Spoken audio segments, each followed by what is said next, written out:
മാന്യ സമൂഹത്തിന് എന്റെ വിനീത നമസ്കാരം. ആദ്യമേ തന്നെ എല്ലാവർക്കും വനിതാ ദിന ആശംസകൾ.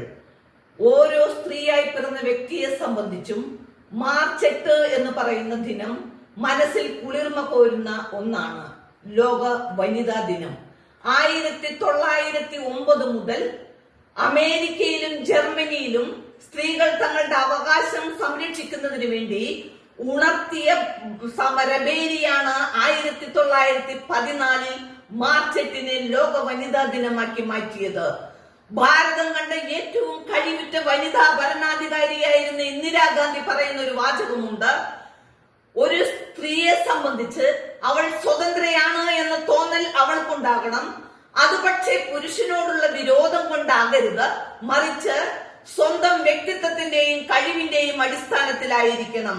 ഓരോ പെൺകുട്ടിയുടെയും കരളലിയിപ്പിക്കുന്ന വേദനയിലേക്കാണ് ഓരോ വനിതാ ദിനവും പിറന്നു വീഴുന്നത് എന്നത് വളരെ വേദനാജനകമായിട്ടുള്ള ഒന്നാണ്.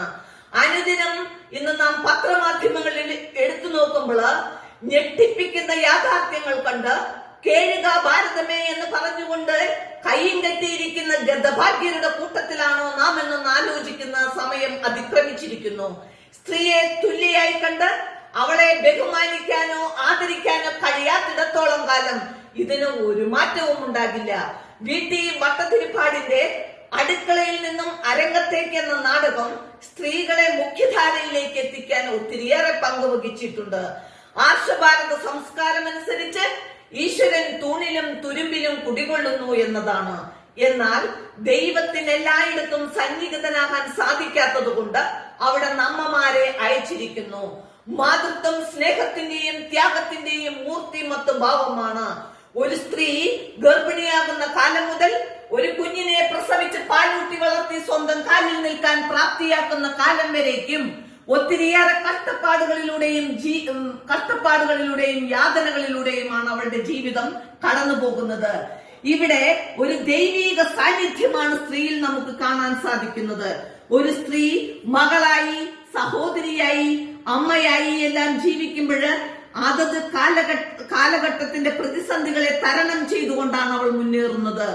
ലോകത്തെ കിടുകിടാ വിറപ്പിച്ച നെപ്പോളിയൻ പറയുന്ന ഒരു കാര്യമുണ്ട്: ഒരു രാജ്യത്തിന്റെ ശക്തി എന്ന് പറയുന്നത് ആയുധമോ സൈന്യങ്ങളോ അല്ല, മറിച്ച് മൂല്യബോധമുള്ള ഓരോ അമ്മമാരാണോ എന്ന്.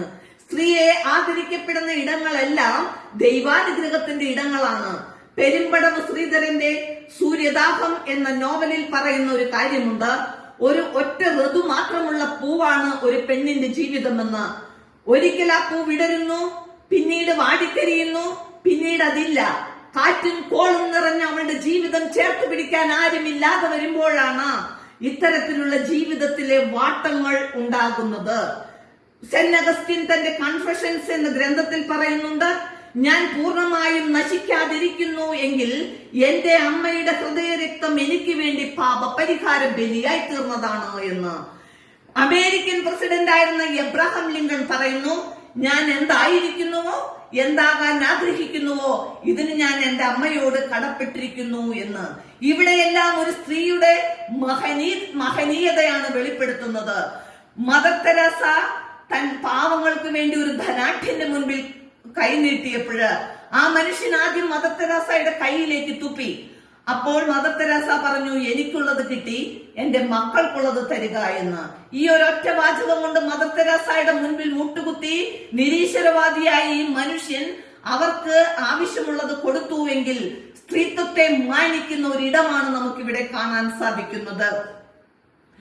ഇങ്ങനെയൊക്കെയാണെങ്കിലും ഇന്നും നമ്മുടെ സമൂഹത്തിൽ നാം കണ്ണോടിക്കുമ്പോൾ ഒത്തിരിയേറെ സ്ത്രീ ജനങ്ങൾ അടിച്ചമർത്തലിന്റെയും അസ്വാതന്ത്ര്യത്തിന്റെയും ലോകത്തിൽ ഇപ്പോഴും ജീവിക്കുന്നുണ്ട്.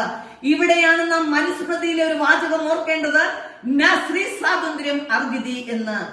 അടിച്ചമർത്തലിന്റെയും അസമത്വത്തിന്റെയും ലോകത്തിൽ നിന്ന് തുല്യതയുടെയും നീതിയുടെയും ലോകത്തിലേക്ക് ഉണർത്തെഴുന്നേൽക്കാൻ അതിനുള്ള കഴിവ് ദൈവം നമുക്ക് തരട്ടെ എന്ന് പ്രാർത്ഥിച്ചുകൊണ്ട് സർവശക്തനായ തമ്പുരാനോട് അനുഗ്രഹം യാചിച്ചുകൊണ്ട് ഞാൻ നിർത്തുന്നു. നന്ദി, നമസ്കാരം.